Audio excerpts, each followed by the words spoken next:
right away with a big emphatic welcome to the Checkpoint Church podcast. This is a show that helps nerds, geeks, and gamers feel seen, connected, and spiritually supported because you don't have to explore faith alone. Today, we're going to be talking about a bunch of different things, but as we're getting started in 2026, we're going to be talking about reviewing our clubs from December. We're going to set a word of the year for 2026, as well as talk about our first DLC of this year around visioning and vision boards. And we're looking forward to having that conversation with you in the chat and, of course, with the folks joining me today. So I'm going to introduce myself and then allow our guests to introduce themselves. I am Nerd Pastor Nate. I'm a real life nerd, real life pastor. I love finding Jesus in my favorite fandoms.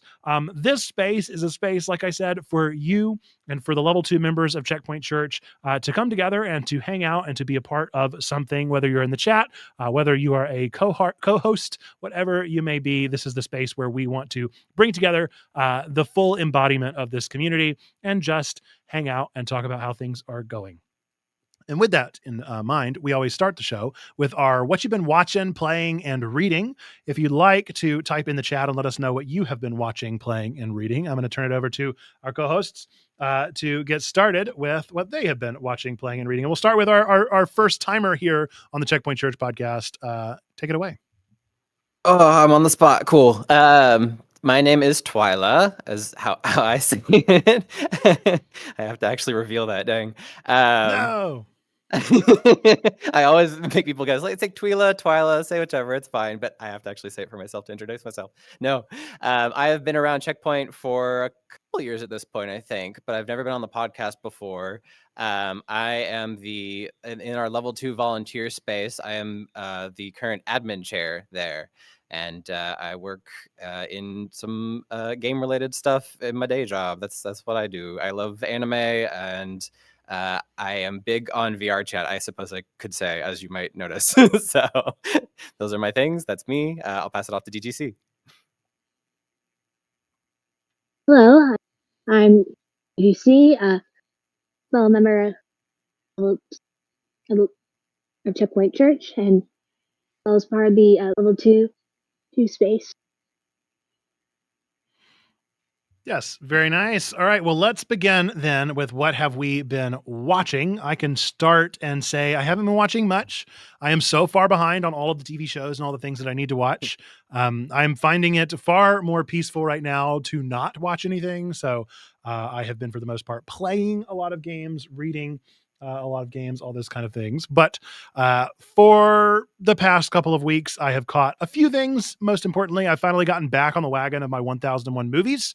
I really pushed those off to the point that I only watched 19 movies in the entirety of 2025, which may be a lot for some people, but for me, that is a very low number.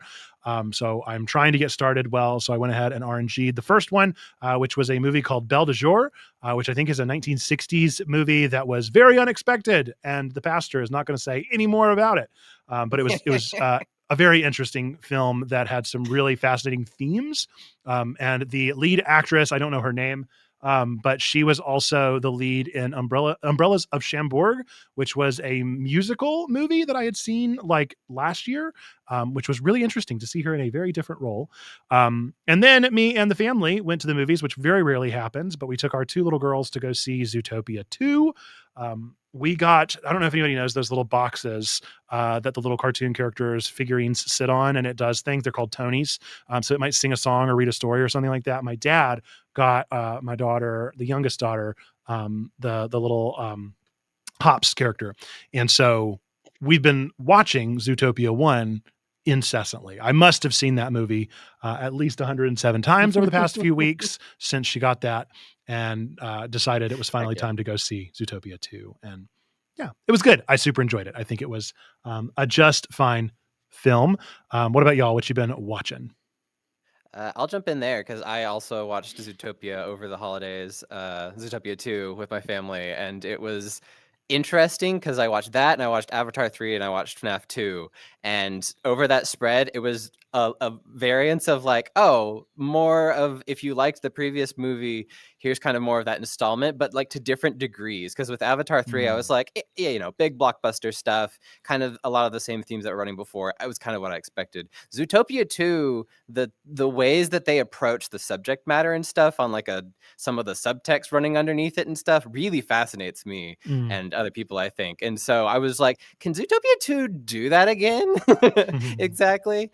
Especially because, there's a lot to say about the police departments and stuff in current era and year that is interesting and a huge discussion there. And I think the way that they approached it kind of like helped them work both sides of the interesting parts of those discussions without having to like be too overbearing or ham-fisted about things at points beyond being like a Disney Pixar thing. So I felt like with Avatar 3 it was more of the same and like, yeah, that's kind of what I expected. But with Zootopia 2 I was like, it's more of the same in a way that I kind of respect them for a bit, because they had some stuff to navigate catwalk wise, no pun intended. And I enjoyed them all over. FNAF 2 is kind of, I think I liked FNAF 1 more, but FNAF 2 is definitely more of, wow, the things from FNAF and some character developments that were interesting.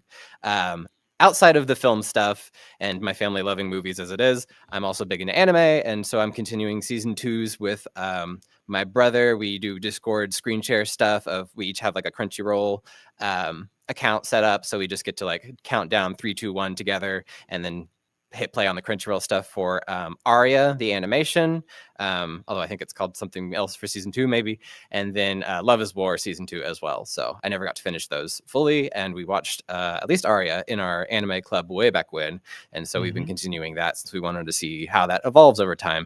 Very much more of the same. I think Love is War does a bit more to shake stuff up in its second season. If people have seen that, then they know. But Arya is definitely like, oh, she's getting spirited away again. It's interesting. The world building is the most fun of that series in general to me, and then just the vibes are true. I'm going through just lightning around Hunter x Hunter's 1999 adaptation with pals. We've seen the 2011 one a long time ago, and it's been very fascinating to see how that really holds up in some interesting ways, especially in the visual department. But then it hits different eras of anime over time, because it starts in 1999 and then has to go through like the aughts digipaint kind of era, and it breaks up over OVAs in a strange way. That's just really interesting. If you're a Hunter x Hunter fan and you've never like given it much thought but love like different visual direction and stuff, there are so many like good wallpaper moments in Hunter x Hunter. It just like blows me away. So definitely that is a highlight for me. And then on the goofy side, I've been watching the cast commentary for Half-Life VR, but the AI is self-aware. And that's not AI in the sense that it would mean now. This was back in like 2020 or so. So it's a whole different... it's people voicing the characters as if they were the NPCs, but are self-aware of what they're going through. It's definitely irreverent humor, Game Grumps type stuff, whatever. I found them through the Snapcube Kingdom Hearts fan dub that's going on right now, and I'm laughing my head off with my brother over. So enjoying all that a lot. And then watched an Iron Lung Let's Play because the movie's coming out this month, I think, at the end from Markiplier. My friends are big fans of Germa, so I watched the Germa Let's Play of that, which was equally goofy, irreverent, all of that usual stuff. Very quickly, Sonic Frontiers is the game I've been playing over the holidays and beat the base game of that. Super enjoyed it, but the DLC has been super tricky if anybody's played that. And then reading, I'm trying to get through The Bizarre World of Fake Video Games that Super Eyepatch Wolf put out. It's a super fascinating book. It's like a gaming magazine, but it's a fake gaming magazine, but something's going on behind the scenes of the reviews of the different people who are posting. There's some kind of calamity or something it feels like has happened in the background, and I don't know if it's going to reveal more over time. So it's a really interesting premise behind just kind of a love of these video games that you'd see kind of just art screenshots of on Twitter and things like that. And then The Art of Gathering. Checkpoint does a Checkbox Book of the Month thing, which you'll hear more about later. And that's one that came up recently, and it's really relevant to stuff I'm trying to navigate in my church community right now. So that's what I've got. Nice. Yeah, I'm super curious about a lot of those things, and I'm very glad. So in the show notes, Twyla put an acronym for, is it Half-Life VR AI? Is that what it is? I saw Half-Life VR, HL, but the AI yeah, is self-aware. Yeah. HLVR AI. I was like, I have never heard of that anime. I was piecing out in my brain every anime title I could for a good bit there. So if anybody saw me dissociate on the screen, it was because I was looking at those letters and just like thinking of every variation of anime title I could. Internet rabbit Yeah. holes galore. Basically, that's what Yes, a lot of what I do. So that is definitely a unique one. DGC, what you been up to? What you been watching, playing, and reading? over the break, I've been watching Laid Back Camp. Step our watch party, but I've been continue watching that on my own. I just finished wrapping up season, and then I'm about to watch the specials for checking out the movie. Go more in depth in my thoughts on Laid Back Camp once we reach our episode. And watch Rise of the Guardians and Nightmare Before Christmas and friends in Discord for movie night. Got caught up on Bleach Thousand Year Blue. I'm all ready for part 4 in July. And then watch Fate, Strange Fate, Whispers of the Dawn, which is a prequel to Strange Fate, or to prepare starting up. And then watch Sentenced to Be a Hero,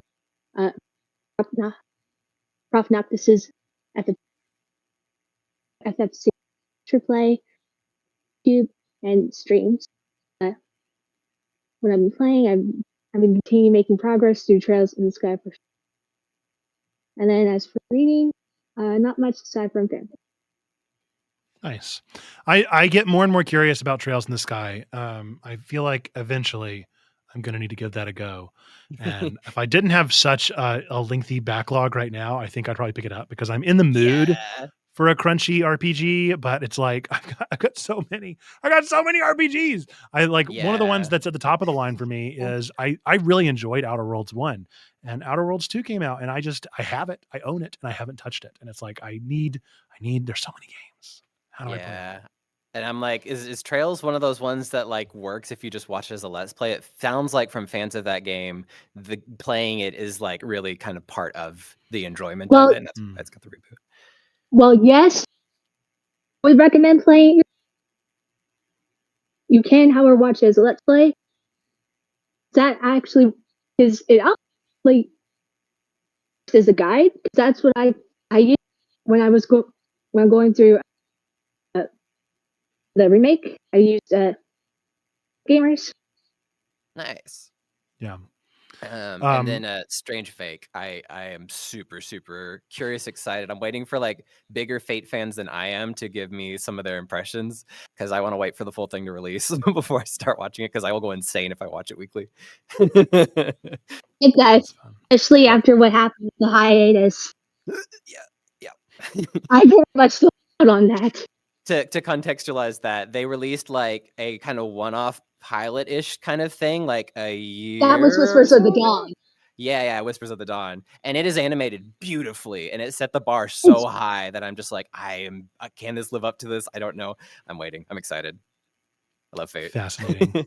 Yeah, that's another series that eventually I'll have to get into one of these days. One of these days. Well, I'll wrap up my list there of playing and readings. I busted out and dusted off the Playdate again, the little thing from Panic. It's a little yellow square with a crank that you play games on. I decided that I wanted something to just kind of ease my brain and give the Steam Deck a break for a little bit of time over break. And so I started playing on that a little bit. Finally got to try the infamous Blippo Plus, which is now on Steam. So now folks can experience that on Steam. But went ahead and pre-purchased the season 2. So I've been getting those games here and there and played many hours of Dig Dino, which is a little like digging earth fossil finding game with a certain number of steps that you can utilize. Very fun, very addicting. Reminds me of mobile games in the best possible way for that one. And then also just queued up some of the classic Playdate games because they're a good time. If you've never heard of that system, it's a fun little doodad to have, a fun little gadget. I think it's even made by Teenage Engineering, or maybe produced by Teenage Engineering, and then distributed through Panic. I think they developed it, but they actually get them to build it. So okay. I could be wrong about I always that. knew the name Panic. Yeah. but I'm it holding is mine in my hand right definitely now. You can't see it. yeah, it's a fun little device, and I always enjoy giving it a shot. Probably the most popular, not popular, probably the best game on there that I have played is one by I think it's by Zach Gage, Yep. Mars something. That's unexpected. But you're essentially doing you're like the bouncer looking through the spyglass of a door, and you only let people in based off of if they like match whatever description of the book club that's meeting at the Mars After Midnight of the building that you're in. Yes. And so like if it's a book club for people with 3 eyes and 1 hair on their head, then you're going to open up a little blind and see if there's an alien with 3 eyes and 1 little hair on their head. You're going to let them in. Anybody else, you'll be like, well, you're not here for the right meeting or whatever. You're here on the wrong night. So if you like Papers, Please mixed in with a little bit of like deduction, kind of like Oberdin mini bits of that, because he also did that game. It's kind of like a sweet spot of those two in a little package. Yep. The amazing thing about the Playdate is definitely how small of a package it is. It has no backlight, and yet it is able to play some very impressive games for its size, which is a fun part of it. And you can develop on also, it too. Yeah. Yes, you that. Can. Very similar to that like GB Studio vibe. It's cool. I have been playing through a couple short games. I played through And Roger, which is a really fascinating little indie game that got some traction last year. The fascinating thing about this game is the developer Yona is an outspoken kind of like Japanese Christian advocate. And so they like have been showing up at various events, but also are not quiet about their faith, which is just a fascinating thing to be. And the game maybe gets a little heavy-handed here and there. Some folks may remember I played the demo for a game. I wish I could remember what it was called. It was something like the Sands of Time or the Trials of Time or something. And it was a little puzzle-based game. That was Yona's first game. And they actually sent it to me whenever they found out like, oh, this is Checkpoint Church. This is the pastor of a church. That's so cool. And I did not get sent And Roger, but I did pursue it and enjoyed it. Enjoyed it a good bit. It's a fun game. If you like Florence, you will probably enjoy And Roger.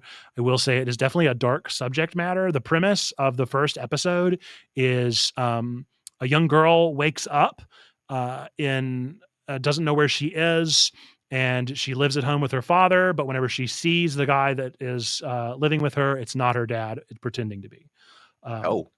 So like potentially dark subject matter. Warning there for that one. But it is an interesting experience. It does not go places necessarily that you'd expect it to go. But yeah, a fun one. And then I played exactly 5 minutes of a game called Whisper of the Night, which was a game that came out last year. Had some people mention it to me, played 5 minutes of it, stopped it, and it's going to be our next Pixel pilgrimage. I said, no, this needs to be a pilgrimage. So I stopped it immediately. Was like, this is perfect. You are literally a person on a pilgrimage.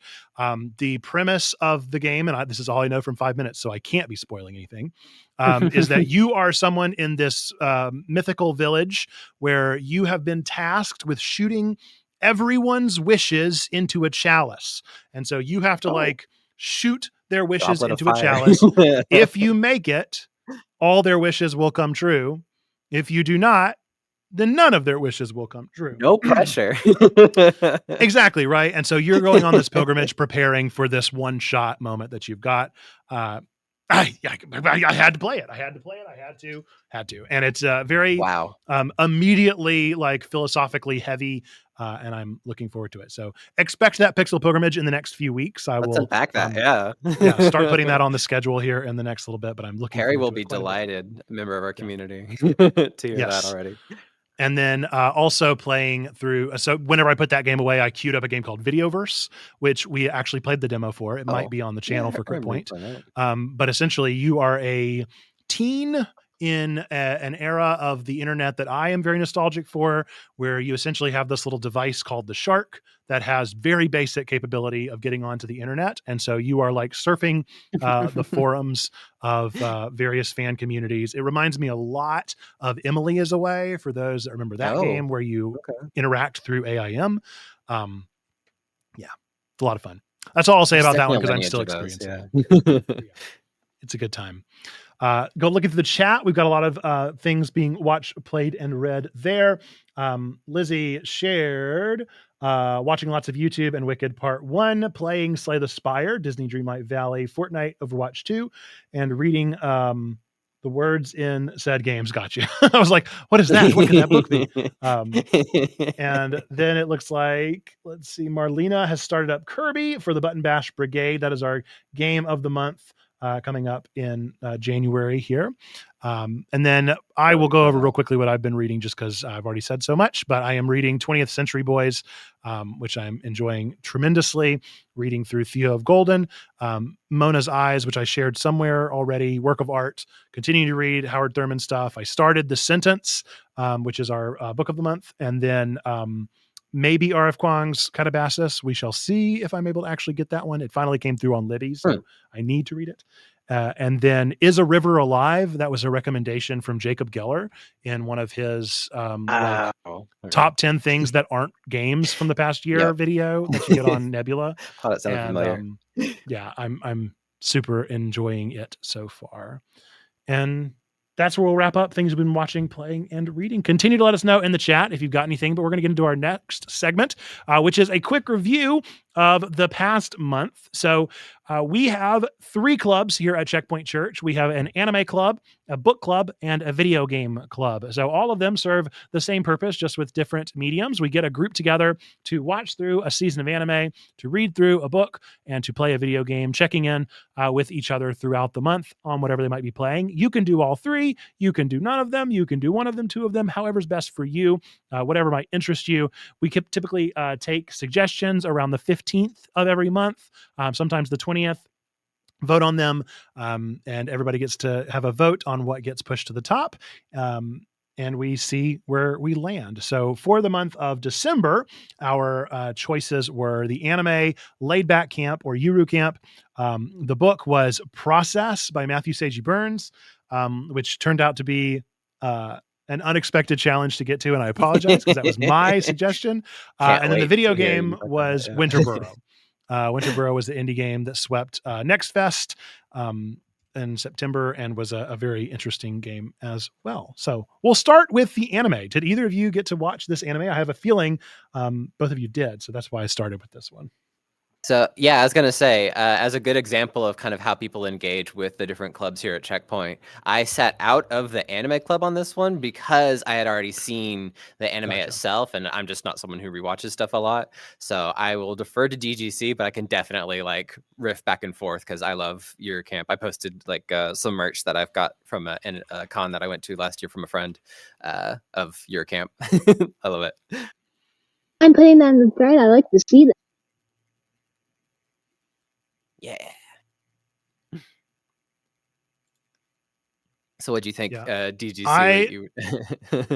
I was going to say, I will definitely defer to DGC for this one as well. I will say that I started it, I got through it, but I felt like I was missing something. I really want to understand what everybody loves so much. I didn't hate it. But it didn't like, I wasn't obsessed over it in the same way that I was what's the Alaska one or the Antarctica one? I can never remember. Place Further Than the Universe. Yeah, Further Than the Universe. Like that one I clicked with. I got the characters. I appreciated it and like instantly was on board. But this one I had trouble. I couldn't really figure it out. And it's not that I didn't enjoy it again. It just never necessarily got there for me and got my attention. For you, I totally understand that because like the games and the books that you were just listing out, I was like, Nate is such a narrative heavy player and likes like the narrative chunky substance and characters to that. The Eurocamp approach to that stuff is very much from the opposite side of the fence, I feel like, where it's like the appeals of Laid Back Camp, and DGC can give her viewpoint on this as well. To me, the love for traveling Japan to the point that it's used in a lot of like official Japan, like one of the cons I went to last in the winter had like an Embassy of Japan type booth set up or whatever, and it was all Eurocamp camping related kind of stuff. So it's like intrinsically linked to me of like, oh, I get to learn more about Japan. I get to learn more about the sites to see at these different things. But then beyond the tourism aspect of it, also a lot of stuff that I just didn't know about camping was kind of interesting, and different approaches reflected through the personalities and archetypes of the characters. So I think DGC can talk about a bit more about like Rin versus Nadeshiko and stuff like that. And why this clicked with I think the why it clicked with me, one is because I love the characters, how much they grow throughout their like it's great. But I think it also helped resonate with me because I am someone who has background with camping, much like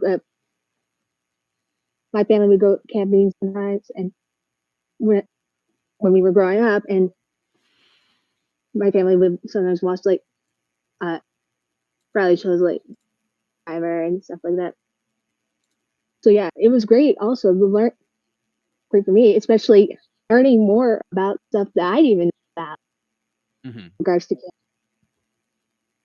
Because there's a lot, I think, of like anime in this kind of genre to me where my mind kind of easily tunes out a bit when it's just like the day-to-day high school dealings. And I think one of the things that I liked about Eurocamp is you see them like getting a job to get stuff for their club to then go and camp in these different ways and figure out the different tiers of sleeping bags and the different kind of like aspects of camping in Japan that sound a bit different from me coming from kind of deep South America, North America.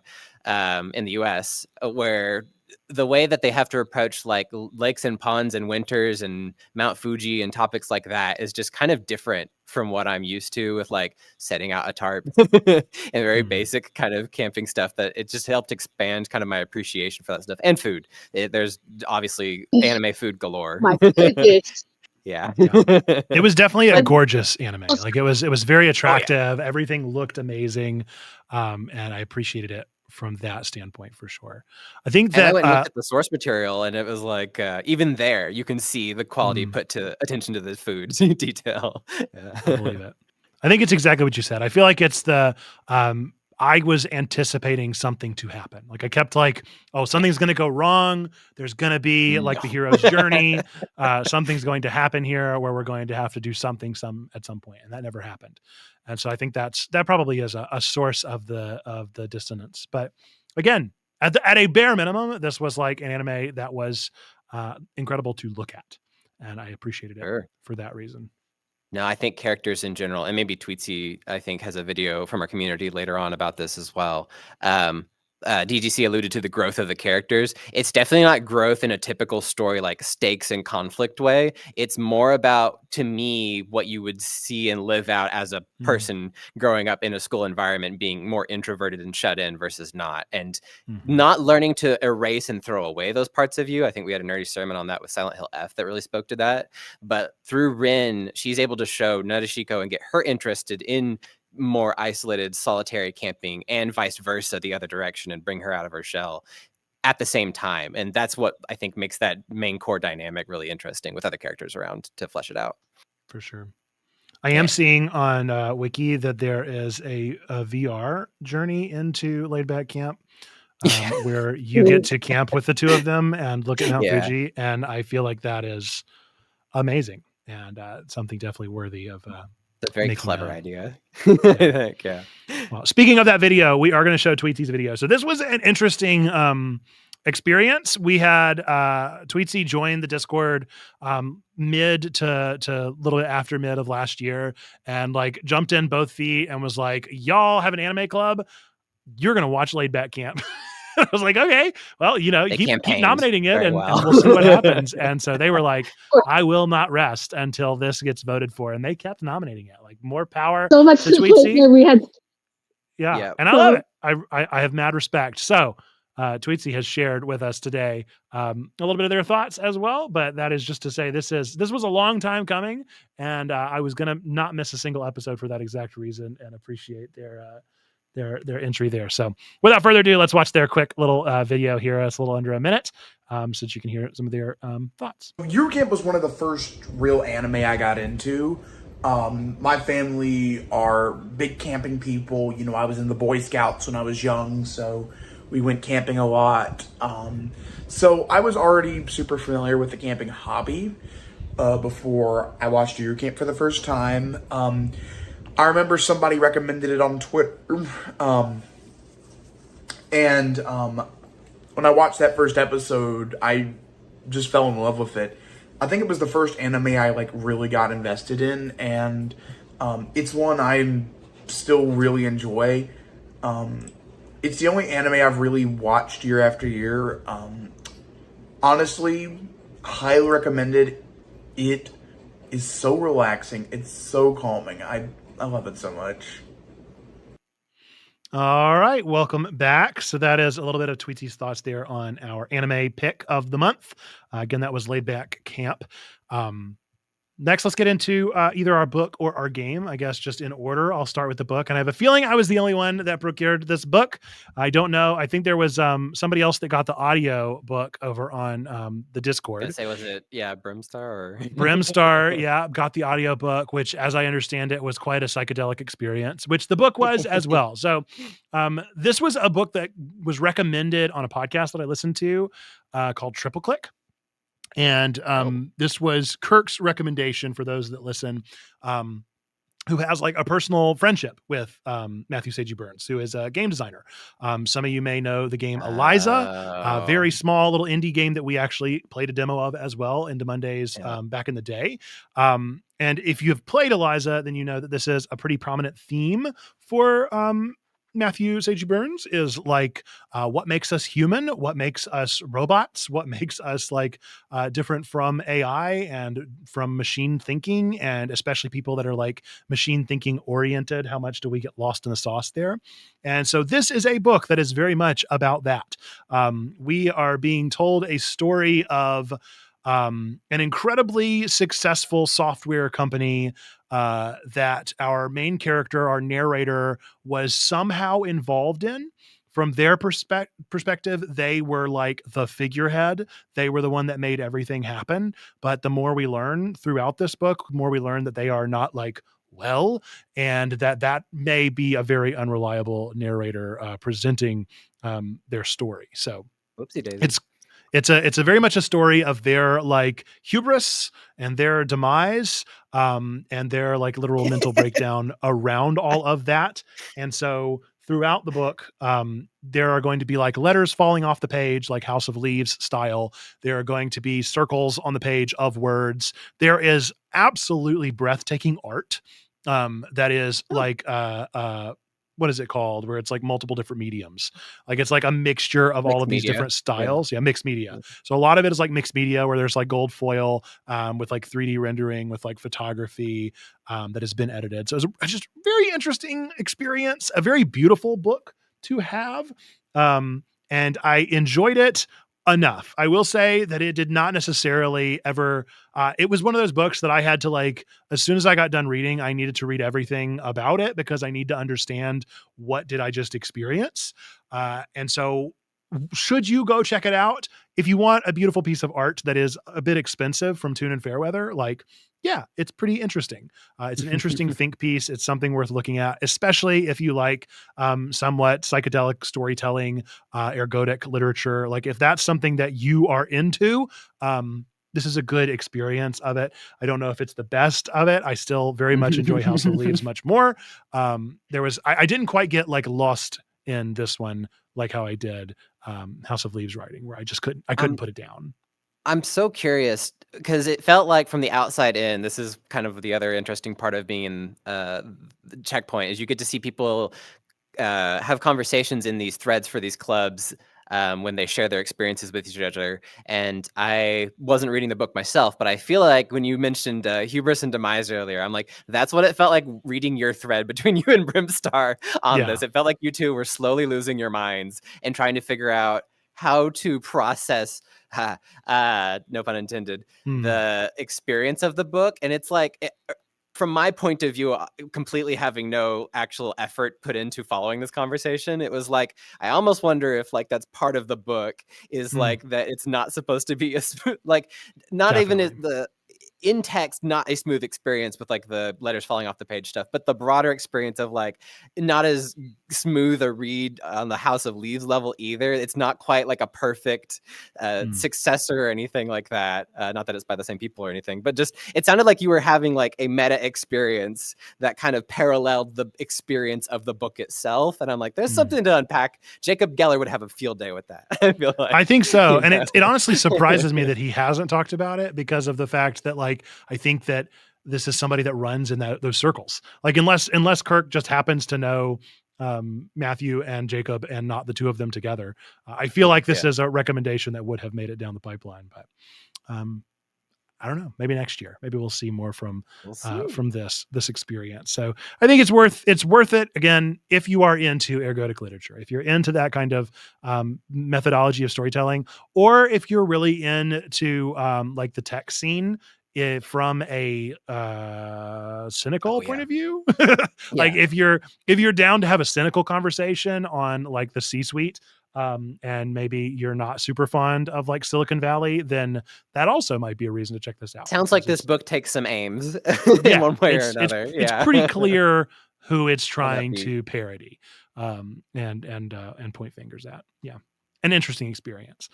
Glad that I finally got around to it. It's one that's been on the list for a while, and it's kind of like Tweetsy kept, upping Eurocamp. Like I kept upping this one and waiting for somebody to finally let me read it. And officially it has been done. Aren't you so glad? It finally yes, on the other side.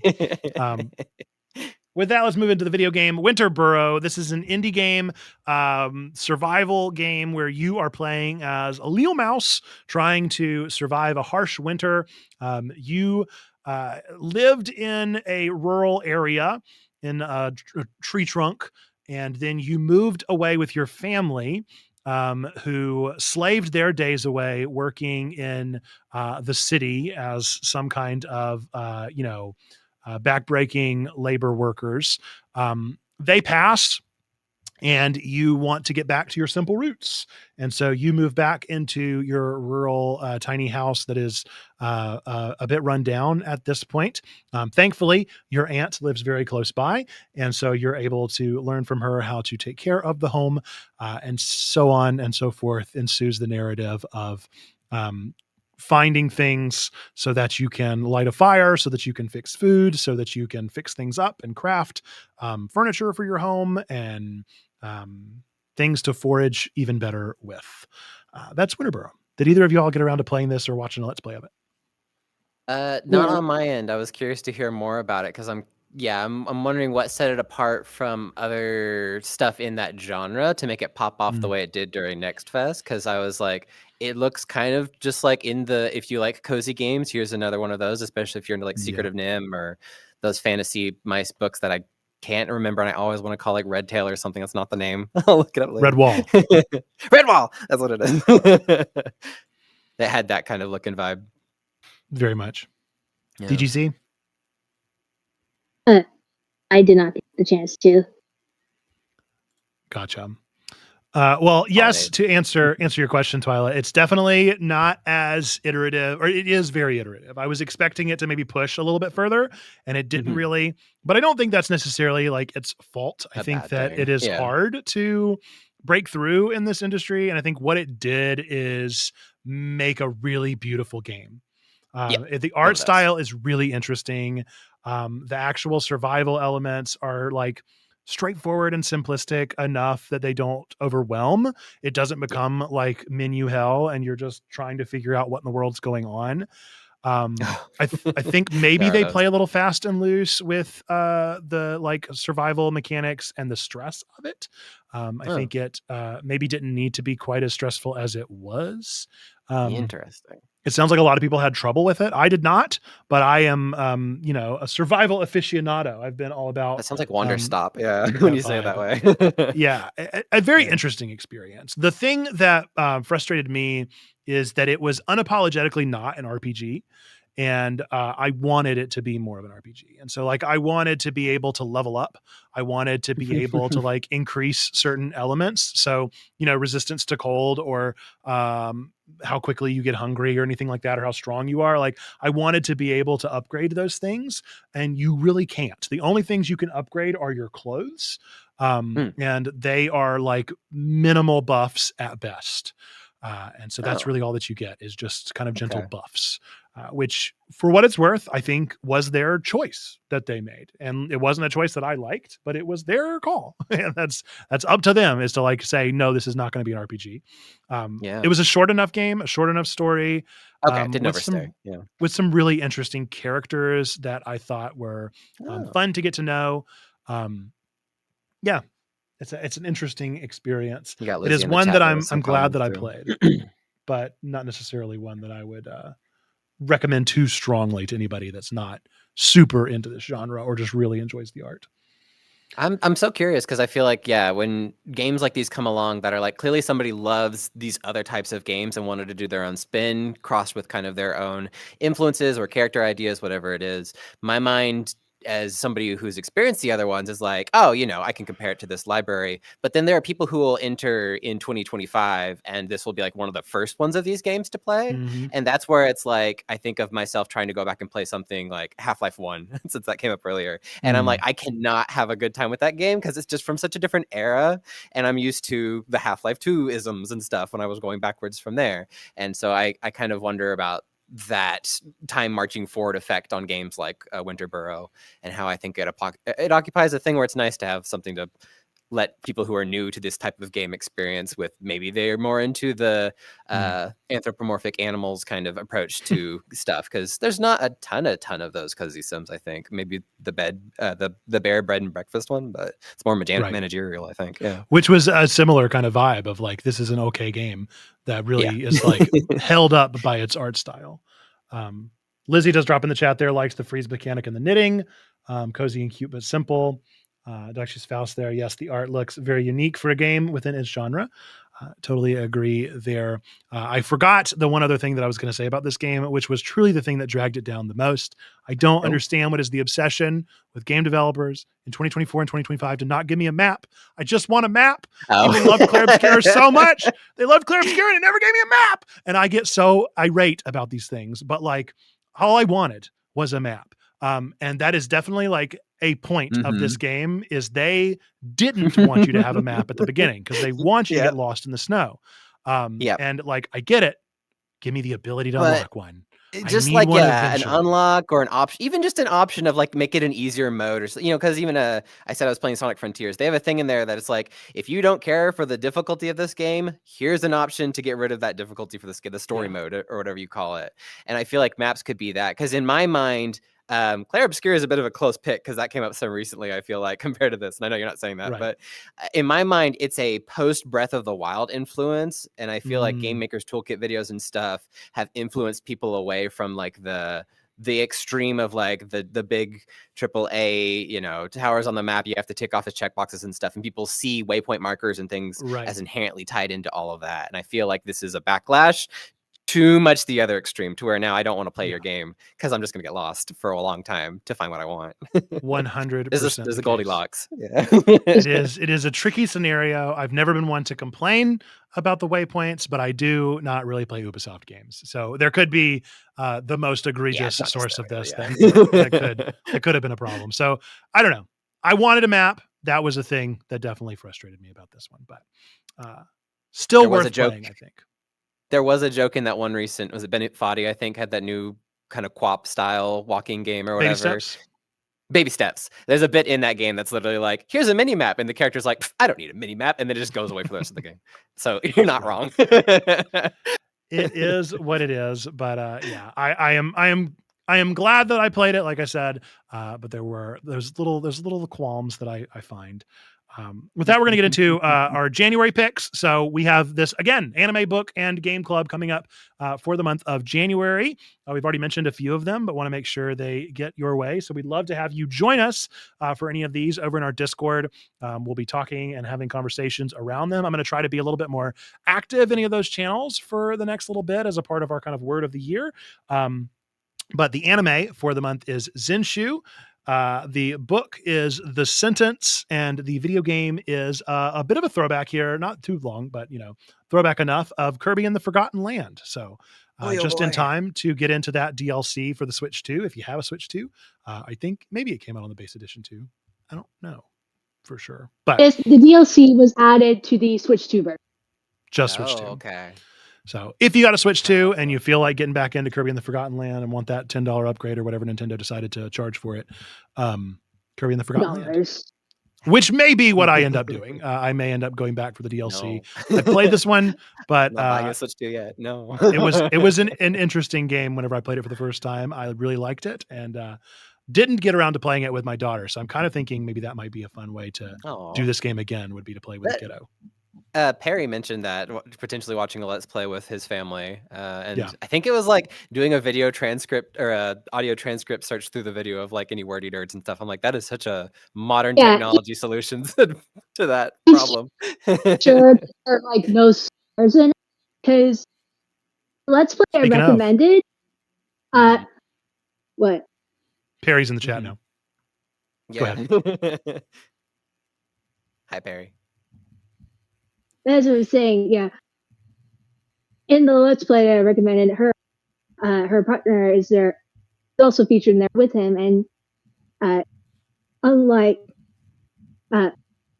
Derek is more like akin to that of like PG-13, and I do not remember if there was like any swearing or something. So I think that's pretty smart to go through and read the transcript. We were just giving props to Perry for coming up with it. Yeah, that's a good solution to that problem. So there we go. That'll be our games for this month. Again, join the Discord, join the conversation. We'd love to have that with you. We're going to move on to a quick little advertisement and announcement and kind of all things in one. And that is that we have been doing for the past maybe multiple years. Are we into our third year at this point? We have been doing a checkbox. This is the way that we get our communion elements to you, but then a lot of other goodies. So you can think of it along the lines of any other subscription box. Only this one is technically free. The only reason that you should have to pay for it is if you choose to pay for it to help us out financially with shipping, or if you upgrade your box. So historically, we've done the checkbox every single month to deliver you communion elements to your doorstep and a little bit of like goodies related to the theme for that month. Going into 2026, we're wanting to shift some things around and make things a little bit easier and more simplistic. More about that in just a moment. And so we're switching from the checkbox being a monthly thing to now being a quarterly thing. So we are doing Q1 checkbox orders right now. So you're going to want to make sure that you get your order in. If you're a level 2 member, you will just be in this by default. If you're a level 2 member that wants to support financially, you still do have to go in and sign up and do that in order to do that. But the basic gist of this is that it's going to be in a quarterly system. We're going to have the next 3 months of DLCs planned out with themes and that kind of thing. And within the box, we're going to be giving you the same stuff. We're going to be giving you 3 months worth of communion elements sent to your door. That is the most important part of this, is that we do communion every Sunday night at 9:00, an hour into Man and Mingle or DLC. We want you to be a part of that. And so we want to make that as easy as possible by sending you communion elements. But then we'll also have an assortment of items based around each of the months. And that is going to continue. The only difference going forward is going to be that it's going to happen once every 3 months instead of every single month. So that also means if you miss the signups for Q1, you will not get another chance to order a checkbox until late March, early April. So you want to make sure to get in on the ground floor. We're going to make sure that this gets announced every place that we can. But the best way to do that is to go to bit.ly/manamingle or go on to our Discord and hit !mana, or in the chat right now, hit !mana. It'll pull up the link for you to sign up for that quarterly box. Now, the big question, of course, from that is, what about the premium box? For those of you that know about the checkbox, you know that there's always been an upgradable option where you can pay a certain amount on top and you get a premium item in your box. We're still going to be doing that. We're just going to be shifting that around a little bit as well. So the premium box is still going to be available every single month. But rather than it coming with communion elements, you're just going to have your base box that's going to be delivered with everybody else in the first quarter. And then the premium box will be available each month individually if you want a little couple extra things. So that's the way that we're going to be doing that instead of just having a totally different premium box. It's going to have a monthly kind of add-on is kind of how I'm thinking about it. We also have things on top of that are available, such as the book of the month. We have a book every single month. That's going to be the same situation with the premium item. If you want the book of the month, it'll be individually available just like that. And then we also have the ability to sponsor boxes. So the way that has historically worked is if you want to sponsor a premium checkbox, you can do that by adding that on to your purchase at the end of the screen. And it just gets pulled from that month's pool and I send them the premium box. But because that's no longer a standalone thing, it's an add-on thing. Same situation. I'm going to be pulling from that Q1 pool and I'll send them that month's sponsored premium add-on. So that's how we're making this work. That's how we're figuring things out, trying to make this easier, but also still impactful, just a bit more spread out. So Checkbox Quarterly 1, again, sign up is available. And the 3 months that you're going to be getting items themed for is month 1 is going to be visioning. Month 2 is going to be AI and the church. Month 3 is going to be nerdy missions, the mission scene, such as going to Comic-Cons and that kind of thing, and doing some Christian ministries in those spaces. So if you're curious about any or all 3 of those and you want some cool items connected with any of them, as well as just assortments of snacks, and of course, the most important part, the communion elements delivered to your door, then be sure to sign up.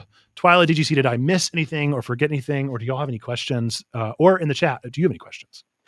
I was going to say, I'd just generally say to that, kind of from the admin chair perspective on the volunteer team side, the part of the reason that it helps it be easier is because this way we can pack out things in groups of the 3-month approach. And so that way the time we free up by doing that, hopefully, is going to allow us to be able to do more cool things generally as a community, as opposed to, okay, we got to make sure we get this, got to make sure we get this, got to make sure we get this every in a monthly cycle like that. This helps kind of narrow that down a bit to a more intentional focus. And I think, just generally, I'm excited to see what comes in the next book of the month, because it's been an interesting direction. Some things, I give the book of the month to other folks who are more interested in certain topics. Like I think the Elephant Eleanor book from last year is one that I'm probably going to give to somebody else who I think is going to be more interested in that topic. But then stuff like, the Full Metal Alchemist 20th Anniversary Edition from last year was huge for me. And then the Art of Gathering book, that's kind of talking about like loneliness and what we do to approach it in our circles and communities in current year, is just really, really relevant for me right now. So the books have been really insightful. And then some of them have been super fun ones, like the Boy Fox Wolf one from before, that I think got like a Netflix adaptation recently or something I saw. So that was funny. Coincident. Questions. DGC, do you have any questions while I try to think? No, not really. Though I am glad to know about our DLCs ahead of time, because that helps me when making the inspirational posts. Yes. For we can. I think we can try and coordinate a lot more around knowing what's coming up in advance. And so hopefully this helps give us that runway as a community too, so that we know where to plug in the community from beyond just like a volunteer side, just generally knowing what to come to with each other. And they can be like, oh, February is about AI. I'm really kind of confused about that stuff, and hear a lot of things that worry me or things that I think sound cool, but I'm kind of skeptical about, and what people are doing and using it for. So that is where this kind of conversation space exists for all of that, is the DLC Difficult Life conversation space. And then just Mana and Mingle in general is kind of like our fellowship and time together to join in a voice call intentionally each week. And I think that's one of the most important things we do as a community. We come together for like this podcast Sunday in the afternoon, and then we get together later at the night, or Nerdy Simmer every other, but we'll talk about that more in a bit, I think. Oh, a question. What if you don't come in on like the cadence for this thing? What do you do for communion if you don't have those communion elements yet? Can you speak to that? Yeah, I think we'll figure that out as it gets there. And so I think that if that happens to be your situation, let's say you're watching this video, or I like cut up this video later, and you come in like February and you're like, what about me? I need communion elements. We'll work something out. I think that would be the time to like reach out and to see what we can figure out in the meantime. And maybe I can just send you one person a little box, rather than having to set up the whole rigmarole of all of the 20 stuff. of them, literally. It's at just times. what wound up happening is that we would have like 35 boxes that I'd have to package every single month. And so it was like, that's a lot of work to do to make sure that people get on that monthly cadence. And so instead of that, being able to help when those one-offs happen, I think will be just as well. You're able to do that, Perry, if you want to read manga at the Mana and Mingle. That's Manga and something Mingle? I've been debating. Yeah, doing a book, reading your book thing while you're there. We do a lot of body doubling there. I love to screen share VR chat whenever we're at Mana and Mingle stuff. So this is kind of also an excuse to do that. Also, there's going to be an important Mana and Mingle tonight that I think we're probably going to talk more about later for Checksmith. So yes. Yeah. Very good. All right. Well, that will be the end of that ad that was longer than it was supposed to be. And we're at 2 o'clock or 3 o'clock. So I'm going to try to rush us through some of these things, unfortunately, such as the way of trying to fit this within an hour. But we want to talk some things about Checkpoint in 2026. It's a new year. One of the things that I try to do whenever we enter into a new year at Checkpoint is to set some kind of vibe, some kind of word for us going forward. So whether that word might be consistency or intentional or creativity or whatever, past year's words have been. We wanted to enter into this year with a new vibe, a new kind of purpose phrase that might be pointing us forward. This year, I have been reflecting a lot on 2025 and the everything that it was. It was a busy year. We put in a lot of effort to a lot of things. There was a lot of energy. There were a lot of new people. We were coming off of this high of 2024 where we saw this real influx of growth in 2024 from Hasboom. And we entered into 2025 where we had this growth of people and we really wanted to figure out, how do we make this work? How do we do this? And so we just kind of did everything, everywhere, all the time, trying to create a space for at once that would make folks feel welcomed and seen and known in the space. In the midst of that, we also discovered kind of our, not first, but a pretty large, flux of the first class of Checkpoint, moving into different eras of their life. And they were either taking more time raising kids, or getting married, or doing new jobs, or university, or trying to do the millennial thing of going analog. And so there was just a whole different vibe for folks. And we experienced a lot of that tension as well. Mm-hmm. And so going into 2026, the phrase that's kind of coming up to me and the concepts that's coming up to me is that we've had all of this experimentation. We've had all of these ideas and this energy that we've been putting into all of these ideas. But it feels like as the world is taking this shift towards a more analog, simplistic life, that maybe we too need to see, what does it look like to take some steps towards simplicity. And so I did some research on simplicity. I've been back and forth between a lot of different words. I've thought about intentional. I've thought about simplistic. I've thought about minimalistic. I've thought about all sorts of different phrases. And in that research about simplicity and intention and minimalism, a word came up from within the realm of wabi-sabi. And so for those of you that are familiar with wabi-sabi, maybe most recently from the Bobby Hill meme that's exploded from King of the Hill, is this concept of things that are just a little bit wabi-sabi. They're a little bit off. They're a little bit not perfect. Things don't have to be to a T. That's like a very summarized short form of what wabi-sabi means, but it means much more than that. It turns out it means 7 things more than that. And there are these pillars of wabi-sabi. One of those pillars is our word of the year, which is kanso. And the basic transliteration there is simple on purpose. It's simplicity so that something can happen. You want to make things simple because in that simplicity, the simple things can speak. And so whenever you think about negative space, if you're a designer and you think about words being the only thing on the page and then everything else is negative space, it's all white except for just one little word. This is not a good example probably. The only thing that's coming up to my mind right now is Charlie XCX album Brat. And so if you think about Brat, you've got one word and then all negative space.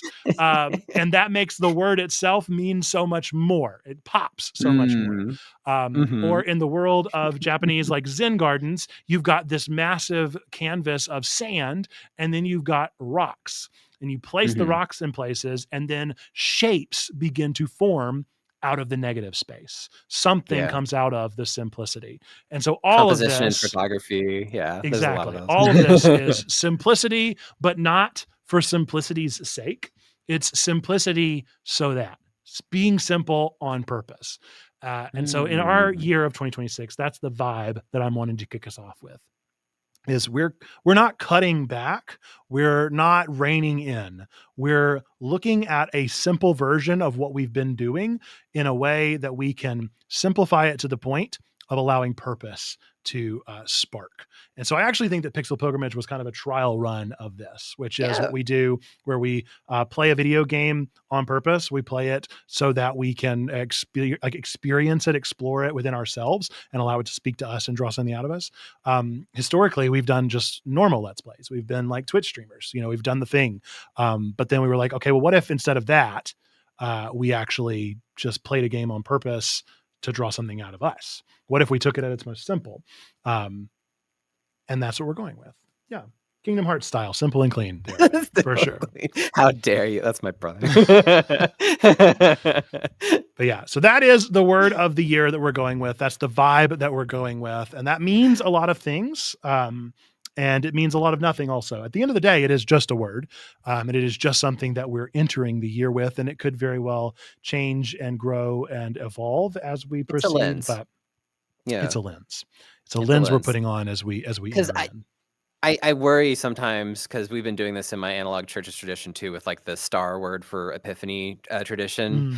And I feel like there's the same kind of concern of like, this isn't going to turn into like a magic thing for you this year. This is just a lens to think about this year through, to give you some trajectory if in the absence of anything else, right? If you had something else to go for, go for. But that's why I like this one in particular. Something that I was struggling with was, we throw these, the last one is like out the window in for the new one. This feels like it's building on the last one, because it's, I kept saying the word intentional because in the space I keep thinking of that from last year. But I think simple on purpose is like a nice development of that. You're not losing entirely what we were coming up with last year.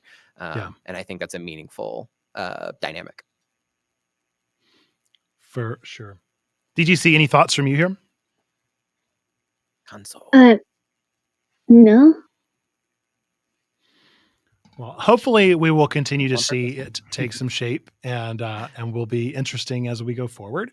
The immediate things that this means for us as we enter into a new year is this has been going on in the level 2 side of things, and it's been going on anyway in the background, but we're kind of making it explicit that Checkpoint is moving into a new kind of cycle.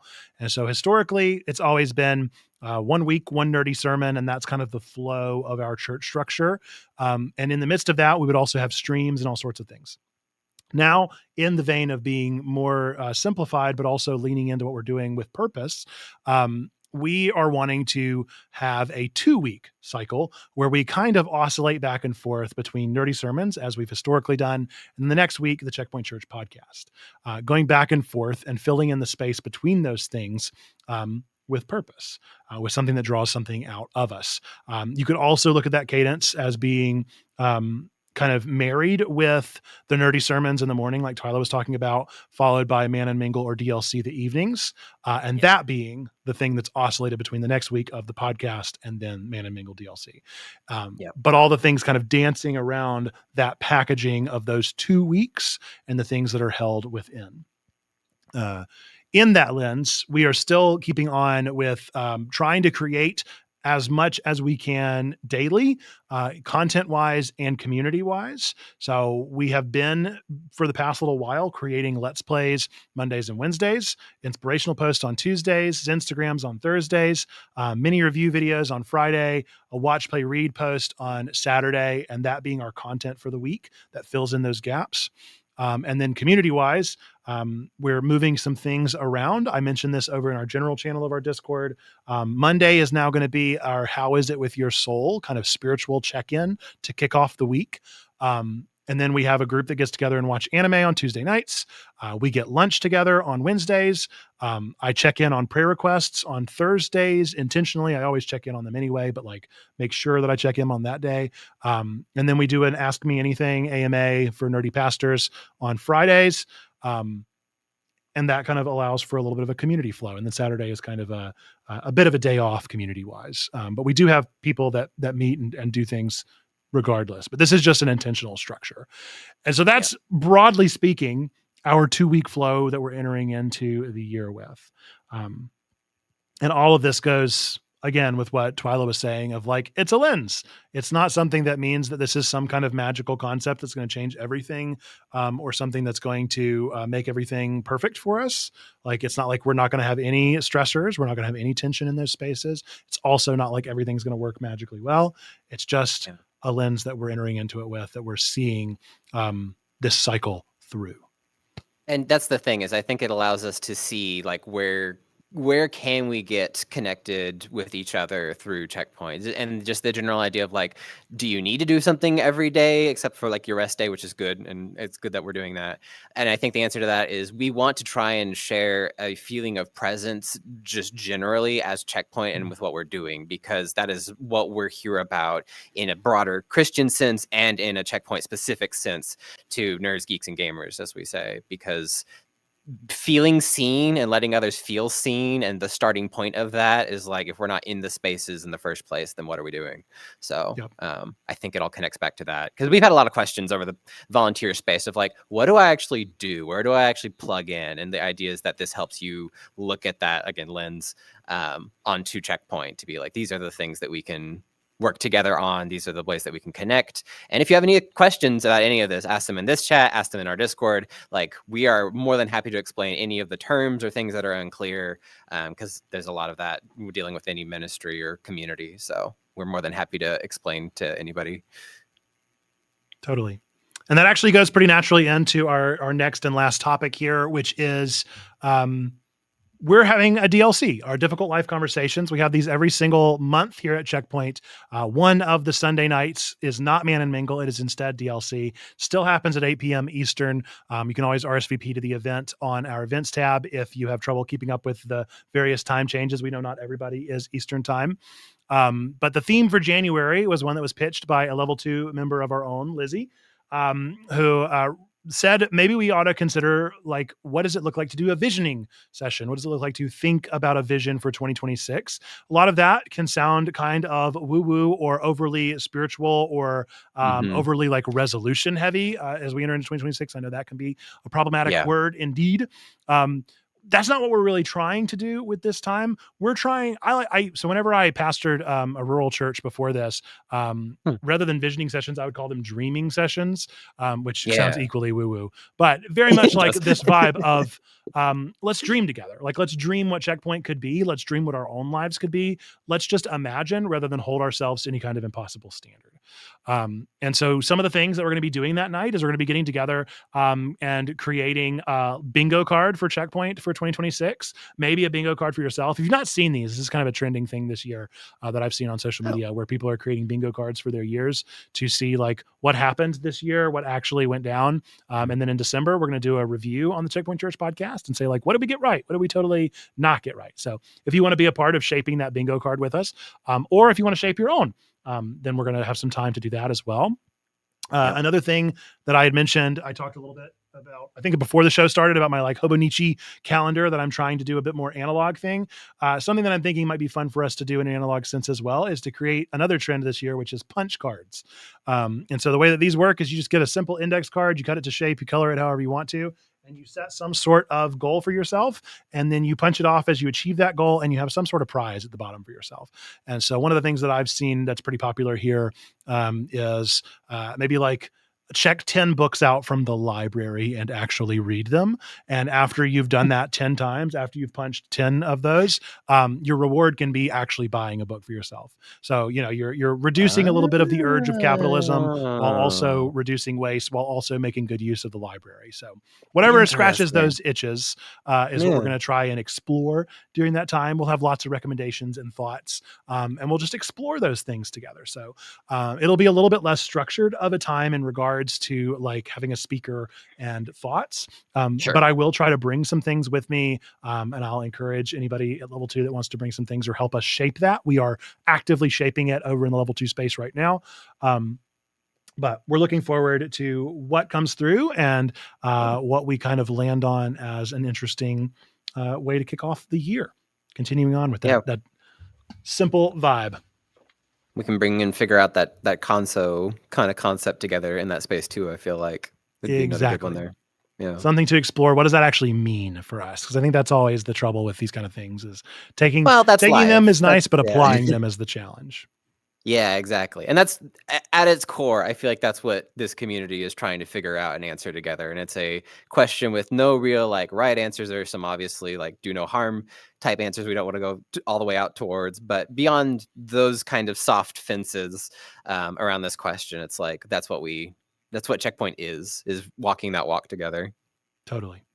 And so this should be a good opportunity for folks, especially if you're like, is Checkpoint for me? Like maybe you're on the fence of being a level 2 person. You're like, I really am curious about Checkpoint, but I don't know if I'm curious enough to like consider myself a volunteer in this space or to consider myself being more involved than just kind of like a lurker. That might be a great opportunity as well, is to like see if you want to plug into the vibe that we've got going on in that conversation. So, another invitation for anybody out there that is kind of on the outside looking in, that wants to see a good opportunity to like enter into the fray of the conversations that we have. This would be a great chance to get in on those. %. Cool. All right. Well, let's close as we always do with our question, which is, how have you checkpointed this week? We're trying to make checkpoint into a verb. It means to engage online in a meaningful way. That's how I'm kind of phrasing it. So how did you checkpoint in this past week? I will start us off by saying that I shared my thoughts over in the Discord server on the game And Roger. So if you want to read a little bit of my quick off the cuff kind of thoughts, as well as see some screenshots, I took some inspiration from DGC and Twyla and all of their wonderful screenshot sharing of anime and all those things. I felt like sharing some screenshots of my own. So that is how I checkpointed this week. Awesome. I guess I'll go next. For me, it was getting back from holiday, and I went and did the New Year's event. If this little Polaroid thing from the VR chat camera shows up for people, Cool. this was we had a gathering in our my home community, and you can see like the ball drop every hour for different time zones around the world. So I'll definitely go around that world tonight at Mana and Mingle. Probably I'm just throw it off into space up there. Actually. It's back over there. Very cool. DGC, your turn. So over the break, I participated in the watch party for Anime Club. Shared my screenshots for the season. I also shared my thoughts for season 2 as well as I continue to go through that. Participated in the debriefs whenever. Wrote a story for the one pop up, and create the inspirational posts for next.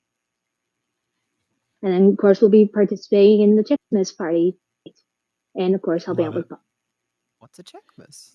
Yes, we have the Checkmas party tonight. That is our Mana and Mingle kind of themed event for the evening at 8 p.m. Eastern. Again, the event tab is your best friend here on our Discord. You can always get RSVPs there, and it also lets us know that we should be expecting you so that we can ping you if things go awry and you forget to log in. That's just going to be a time where we're getting together, playing some Christmas themed games. Nothing too intense. I think that Trombone has come up with a couple of games for us, but for the most part, we'll spend time together. We'll observe communion at the hour, And then at some point, a group of the community signed up for a gift exchange. So we will open those gifts and see what everybody got as well during that time. Whatever's in this box. What's in the box? I finally get to see. It's been here since like mid-December. I'm so excited. So that's open to anybody. Don't feel like if you didn't do the gift exchange, you shouldn't show up tonight. You should still be there. We'd love to hang out with you and get to know you, play some games and hang out. Cool. All right. Well, that is where I'm going to wrap this one up. Apologies that we went over a little bit. We're going to get this down to an hour. I believe in us. I think it's going to happen. The issue is that we just are a bunch of nerds, geeks, and gamers, and we love talking about games and movies and books and all Partly why I was nervous to join, because I was like, I talk a lot once I get going. The thing is, look, I all I know with it. is that on the internet, we are a short podcast. Even at an hour and 15, we are short. So I don't claim, anything too bad. We're not going for the like 8-hour stream. We could be worse, but we do always go over. We need to just call it an hour and 15-minute long podcast and just let that be what it is. Before I ramble any further, thank you there, Brian K64, for the sub. Brian. Indeed, appreciate you there. And we're going to go into our closing here, which is, of course, by saying the 3 things that we believe to be true about every single one of you out there. Whether you believe in God, don't believe in God, go to church, don't go to church, hate God, hate church, no matter what, we believe there is a place for you here at Checkpoint Church. And we believe these 3 things are that reason. Number 1, that God loves you, like really, really loves you. Number 2, we love you. We want community with you. That's what we're doing here. Number 3, that you, yes, you matter. You're a person of sacred worth. The world is a better place. Why? Because you are in it. Folks, with that, until the next time that I see you, be well, and I will look forward to catching you around the Discord, hopefully for our Checksmith party, or in any of our clubs, or in any other things that we talked about during this wonderful episode. Thank you to Twyla and DGC for being our level 2 co-hosts, and thank you to all the wonderful folks in the chat as well. Till next time, folks, be well. Bye-bye.